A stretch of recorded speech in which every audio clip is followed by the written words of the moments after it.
Pagbasa mula sa aklat ni Propeta Ezekiel. Bumalik kami sa pintuan ng templo. Sa ilalim nito'y may agos ng tubig papunta sa silangan.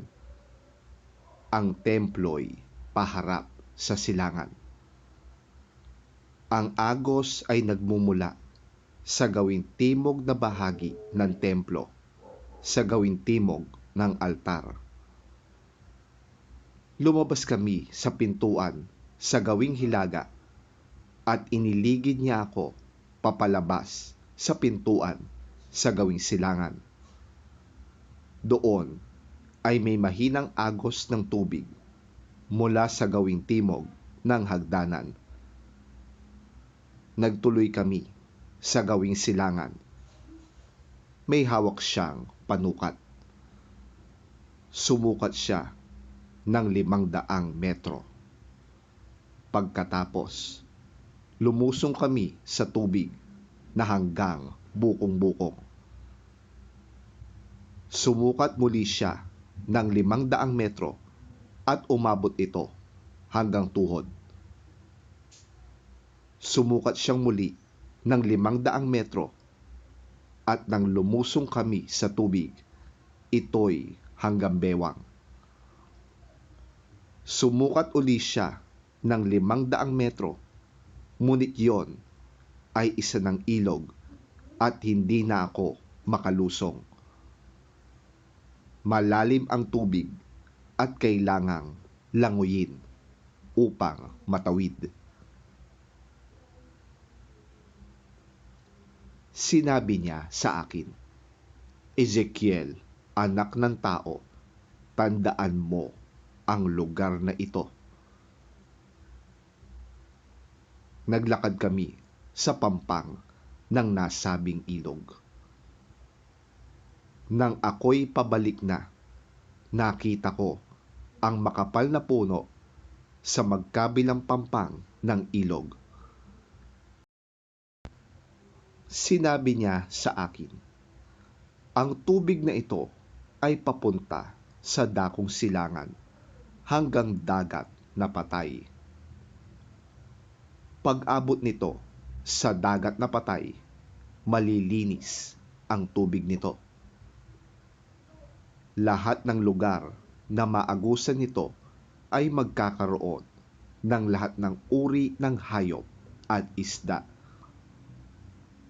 Pagdating ng agos nito sa dagat na patay, magiging tabang ang tubig ng dagat.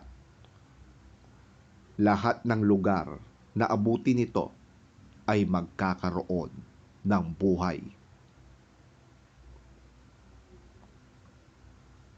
Sa magkabilang pampang ng ilog ay tutubo ang sari-saring punong kahoy na makakain ang bunga.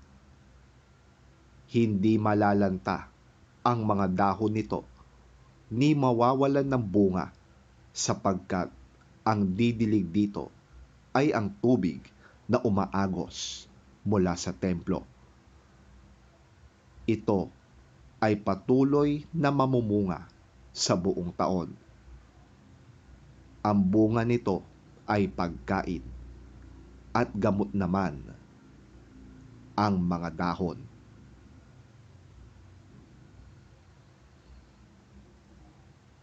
Ang salita ng Diyos. Salamat sa Diyos.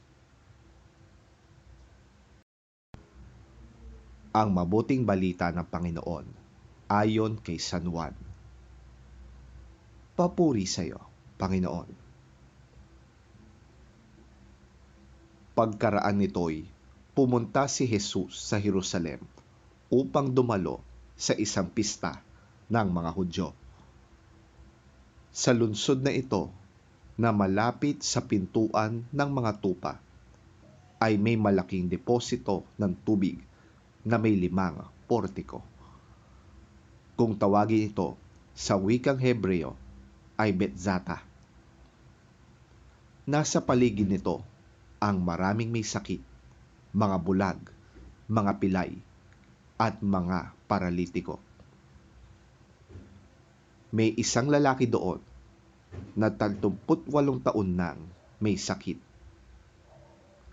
Nakita siya ni Jesus at alam niyang matagal nang may sakit ang lalaki, kaya tinanong niya ito, "Gusto mo bang gumaling?" Sumagot ang may sakit, "Ginoo, wala pong magluso sa akin kapag gumalaw na ang tubig.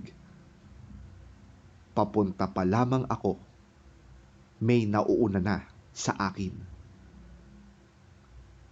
Sinabi sa kanya ni Jesus, "Tumayo ka, buhatin mo ang iyong higaan at lumakad ka."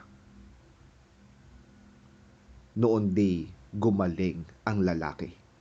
Binuhat ang kanyang higaan at lumakad. Nooy araw ng pamamahinga. Kaya't sinabi ng mga pinuno ng mga Hudyo sa lalaking pinagaling, "Araw ng pamamahinga ngayon. Labag sa kautusan na dalhin mo ang iyong higaan." Ngunit sumagot siya, "Ang nagpagaling po sa akin ang nagsabing buhatin ko ang aking higaan at lumakad ako." At siya'y tinanong nila, "Sino nagsabi sa iyong buhatin mo ang iyong higaan at lumakad ka?" Ngunit hindi alam ng lalaki kung sino ang nagpagaling sa kanya, sapagkat nawala na si Jesus sa karamihan ng tao. Pagkatapos nito, nakita ni Jesus sa loob ng templo ang lalaki at sinabihan itong, "Magaling ka na ngayon.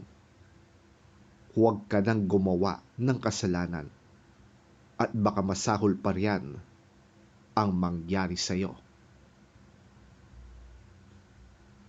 Umalis ang lalaki at sinabi sa mga Hudyo na si Jesus ang nagpagaling sa kanya.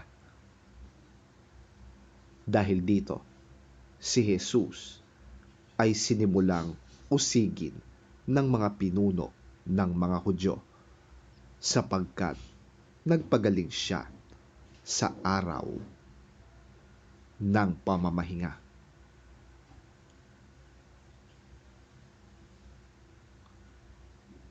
Ang mabuting balita ng ating Panginoon.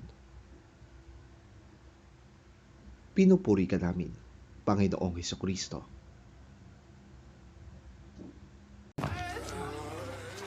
After this, Jesus went to Jerusalem for a religious festival. Near the sheep gate in Jerusalem there is a pool with 5 porches. In Hebrew it is called Besatha.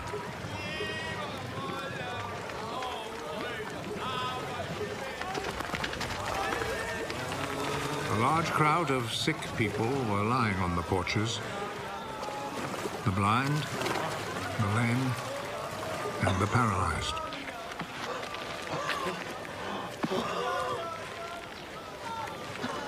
A man was there who had been sick for 38 years.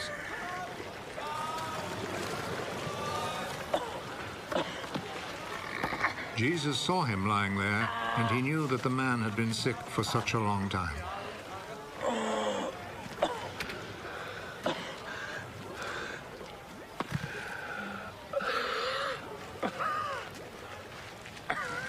Do you want to get well?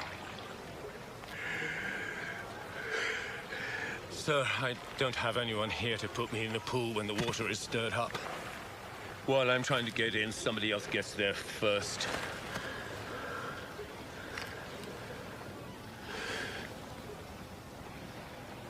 Get up.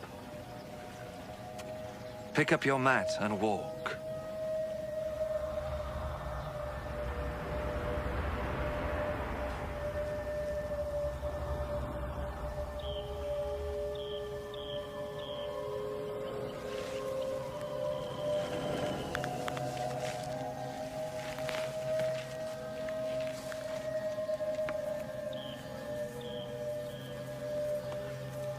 Immediately, the man got well.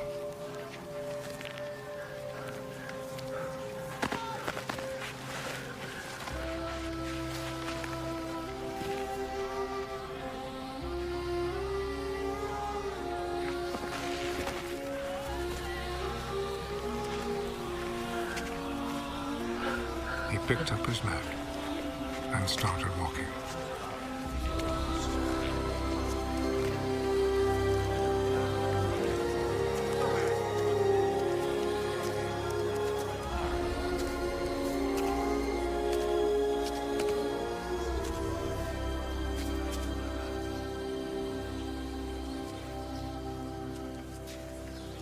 The day this happened was a Sabbath, so the Jewish authorities told the man who had been healed, This is a Sabbath, and it is against our law for you to carry your mat. The man who made me well told me to pick up my mat and walk. Who is the man who told you to do this? But the man who had been healed did not know who Jesus was, for there was a crowd in that place, and Jesus had slipped away. Afterwards, Jesus found him in the temple. You're well now. So stop sinning, or something worse may happen to you.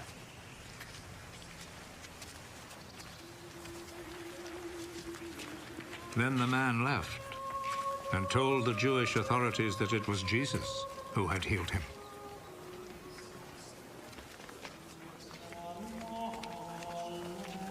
So they began to persecute Jesus because he had done this healing on a Sabbath.